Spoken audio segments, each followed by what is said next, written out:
Welcome to Nerdy Side.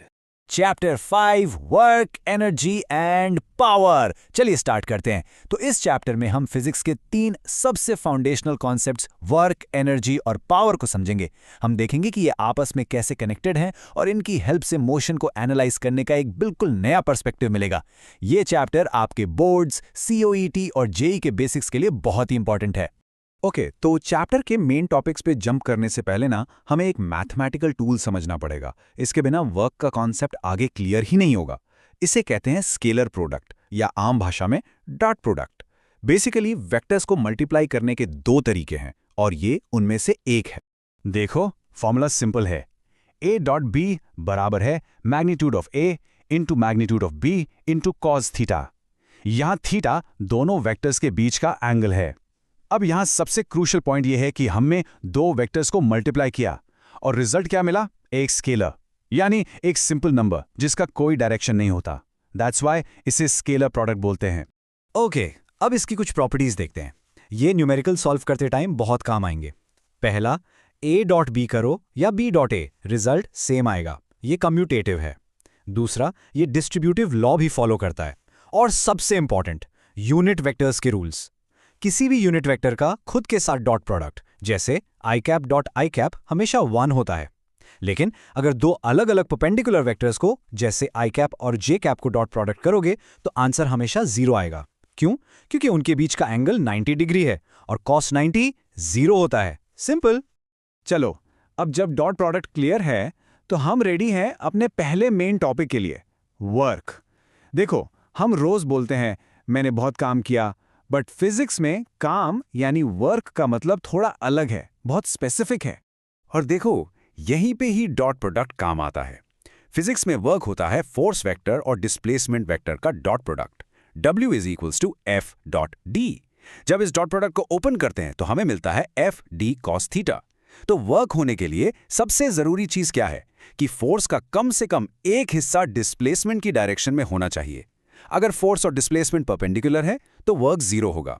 इसकी SI unit है joule और डायमेंशनल फॉर्मूला है mL²T-2।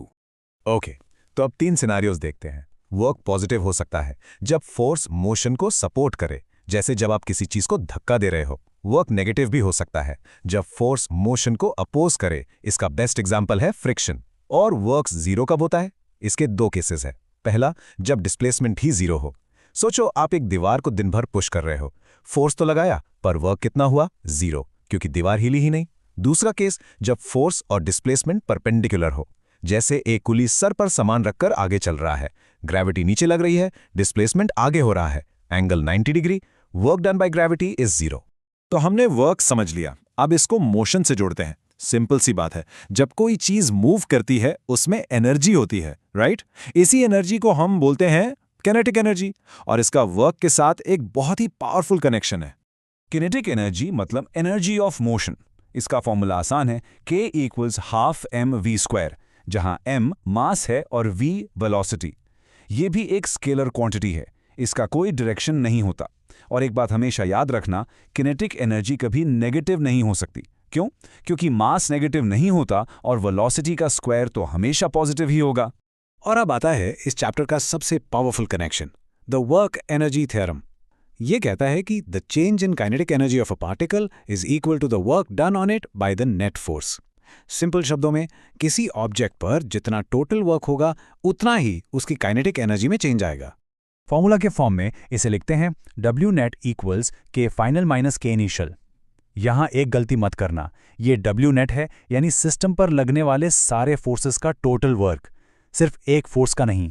तो सीधा सा हिसाब है, अगर ऑब्जेक्ट की स्पीड बढ़ी तो मतलब नेटवर्क पॉजिटिव हुआ, अगर ऑब्जेक्ट की स्पीड कम हुई तो नेटवर्क नेगेटिव हुआ। इतना सिंपल है। अगर क्लियर लग रहा है तो हाइप कर देना। ओके, तो किनेटिक एनर्जी तो हो गई मोशन की एनर्जी, पर क्या एनर्जी सिर्फ मोशन में होती है? नहीं, एक और टाइप की एनर्जी है जो स्टोर्ड रहती है ऑब्जेक्ट की पोजीशन या उसके कॉन्फ़िगरेशन की वजह से। उसे हम कहते हैं पोटेंशियल एनर्जी। जैसे एक खींचे हुए बो में जो एनर्जी स्टोर होती है। पोटेंशियल एनर्जी यानी V एक स्टोर्ड एनर्जी है, लेकिन यहाँ एक बहुत ही इंपॉर्टेंट कंडीशन है। पोटेंशियल एनर्जी का आइडिया सिर्फ और सिर्फ कंजर्वेटिव फोर्सेस के लिए वैलिड है और इनके बीच का रिलेशन है F इक्वल्स -dv/dx। इसका सीधा सा मतलब यह है कि फोर्स हमेशा हाई पोटेंशियल एनर्जी से लो पोटेंशियल एनर्जी की तरफ लगता है, जैसे एक बॉल हमेशा ऊपर से नीचे गिरती है, हाई पीई से लो पीई की तरफ। तो अब सवाल उठता है, ये कंजर्वेटिव फोर्सेस है क्या चीज? देखो, सिंपल सा फर्क है। कंजर्वेटिव फोर्सेस जैसे ग्रेविटी में वर्क डन इस बात पर डिपेंड नहीं करता कि आप कौन से रास्ते से गए, सिर्फ स्टार्टिंग और एंडिंग पॉइंट मैटर करता है। इसीलिए एक क्लोज्ड लूप में टोटल वर्क जीरो होता है। लेकिन फ्रिक्शन जैसी नॉन कंजर्वेटिव फोर्सेस में रास्ता बहुत मैटर करता है। जितना लंबा रास्ता उतना ज्यादा वर्क डन और उतनी ही ज्यादा एनर्जी का लॉस होगा, यूजुअली हीट के फॉर्म में।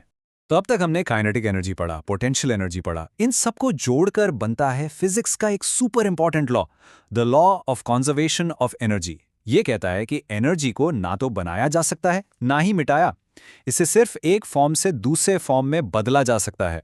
इसको फॉर्मूला में कैसे लिखते हैं? सिंपल, किसी भी सिस्टम की टोटल मैकेनिकल एनर्जी यानी काइनेटिक प्लस पोटेंशियल एनर्जी का सम हमेशा कांस्टेंट रहता है। जितनी एनर्जी शुरू में थी उतनी ही एनर्जी बाद में भी रहेगी। पर रुको, एक कैच है। ये लॉ तभी और सिर्फ तभी लगेगा जब सिस्टम में काम करने वाले सभी फोर्सेस कंजर्वेटिव हों। अगर फ्रिक्शन जैसी नॉन कंजर्वेटिव फोर्स है तो ये लॉ अप्लाई नहीं होगा। चलो इसको एकदम सिंपल एग्जांपल से देखते हैं। एक बॉल है जो h हाइट से गिर रही है। पॉइंट ए पे देखो, बॉल अभी रुकी हुई है तो काइनेटिक एनर्जी जीरो, सारी की सारी एनर्जी पोटेंशियल है mgh।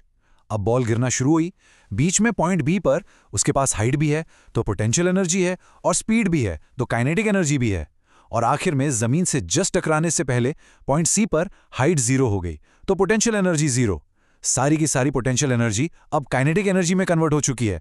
बट नोटिस करो, हर पॉइंट पे टोटल एनर्जी का कॉलम देखो, वो हमेशा mgh ही है। एनर्जी बस एक फॉर्म से दूसरे में बदल रही है, टोटल कांस्टेंट है। ओके, वर्क हो गया, एनर्जी हो गई। अब एक और चीज है, पावर। सोचो, आपको 10 किलो का बैग फर्स्ट फ्लोर पे ले जाना है। आप वॉक करके जाओ या भागकर, वर्क डन तो सेम ही करोगे, राइट? पर क्या दोनों में एफर्ट सेम लगेगा? नहीं, जो भाग कर गया उसने वही काम कम टाइम में किया, यानी उसने पावर ज्यादा लगाई। तो पावर बेसिकली काम करने का रेट है। अगर एवरेज पावर निकालनी है तो सिंपल, टोटल वर्क को टोटल टाइम से डिवाइड कर दो, P = W/T। और अगर किसी एक पर्टिकुलर मोमेंट पर पावर चाहिए यानी इंस्टेंटेनियस पावर, तो फॉर्मूला है dW/dt, या इससे भी बेहतर F.V, यानी फोर्स और वेलोसिटी का डॉट प्रोडक्ट। इसकी यूनिट तो आप जानते ही हैं, वॉट। चलिए अब इस चैप्टर के फाइनल टॉपिक पे आते हैं, कोलिजन्स यानी टक्कर। जब दो चीजें आपस में टकराती हैं तो उस सिस्टम को एनालाइज करने के लिए दो ही चीजों का खेल है, कंजर्वेशन ऑफ मोमेंटम और कंजर्वेशन ऑफ एनर्जी। बेसिकली दो टाइप की टक्कर होती है, इलास्टिक और इनइलास्टिक। इलास्टिक कोलिजन को एक परफेक्ट कोलिजन समझो। इसमें लीनियर मोमेंटम भी कंजर्व रहता है और काइनेटिक एनर्जी भी, कुछ भी वेस्ट नहीं होता, जैसे स्नूकर बॉल्स का टकराना। लेकिन रियल लाइफ में ज्यादातर कोलिजन्स इनइलास्टिक होते हैं। इसमें एक बात याद रखना, लीनियर मोमेंटम तो हमेशा कंजर्व रहता है, एक यूनिवर्सल रूल है, लेकिन काइनेटिक एनर्जी का लॉस हो जाता है, आवाज में, हीट में, या ऑब्जेक्ट का शेप डिफॉर्म होने में। हेल्पफुल लग रहा है तो एक बार हाइप जरूर करना। ओके, अब कुछ ऐसी बातें जो एग्जाम में आपके मार्क्स बचा सकती हैं। कॉमन मिस्टेक्स जो स्टूडेंट्स करते हैं। पहला, यूनिट्स कन्वर्ट करना मत भूलना। दूसरा, sign conventions, specially negative work के लिए। तीसरा, वर्क एनर्जी थ्योरम में हमेशा नेट वर्क लेना है। चौथा, अगर फ्रिक्शन है तो मैकेनिकल एनर्जी कंजर्व मत करना। और आखिरी, इनइलास्टिक कोलिजन में काइनेटिक एनर्जी कंजर्व नहीं होती। तो चलो 1 मिनट में पूरा चैप्टर रिवाइज करते हैं। हमने शुरू किया वर्क W = Ft cos θ से, फिर आई काइनेटिक एनर्जी K = ½ mv²। इनको जोड़ा वर्क एनर्जी थ्योरम ने, Wnet = ΔK। फिर हमने देखा पोटेंशियल एनर्जी का कॉन्सेप्ट फॉर कंजर्वेटिव फोर्सेस। सबको मिला के बना law of conservation of mechanical energy. फिर हमने देखा पावर यानी काम करने का रेट, और एंड में देखा कोलिजन्स, जिसमें मोमेंटम हमेशा कंजर्व रहता है पर काइनेटिक एनर्जी सिर्फ इलास्टिक कोलिजन्स में। ओके, लेक्चर खत्म करने से पहले आपके लिए एक सवाल छोड़ के जा रहा हूं। हम कहते हैं कि यूनिवर्स की टोटल एनर्जी हमेशा कंजर्व्ड रहती है, ठीक है, बट हमने ये भी पढ़ा कि इनइलास्टिक कोलिजन में मैकेनिकल एनर्जी का लॉस होता है। तो ये एनर्जी गई कहां? आखिर ये लॉस्ट एनर्जी है क्या? साउंड, हीट, क्या है? सोचना इसके बारे में।